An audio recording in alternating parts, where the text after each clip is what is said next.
Hello, glad you made it back here one day at a time. We're reading through this book, Daily Reflections, and it's 12-step and AA leaders, as well as an AA member, giving a reflection each day this year. And today is April 23rd. The title goes, AA is not a cure-all.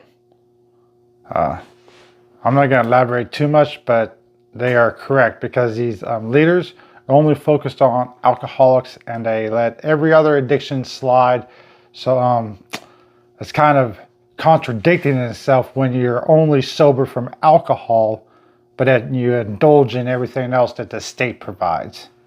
Even though the state also provides, in a sense, alcohol, because they condone that behavior, but they condemn other stuff that is basically detrimental to their bankroll and their pharmaceutical drug industry that pays them and supports basically the criminal behavior, I'll say, because they condemn you for being alcoholics and force you to go AA, and then they tell you it's not a cure-all, but you are powerless and you are subjected to the state ways and state beliefs, state faith, state philosophies and views, and their spiritual aspects where they've already chosen to be devotional occult practitioners.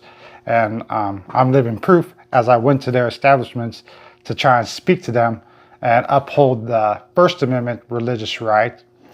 And they just basically trampled all over not just the First Amendment religious right, but the freedom of speech, property rights, and many more other rights that's went excessive to the fines and fees that's established in the Eighth Amendment, and also the enumeration of laws that's outlined in the Ninth Amendment. So here's what the AA leader has to say.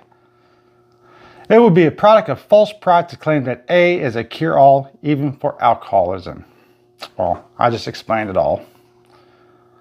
In my early years, here's the AA member, what he has to say.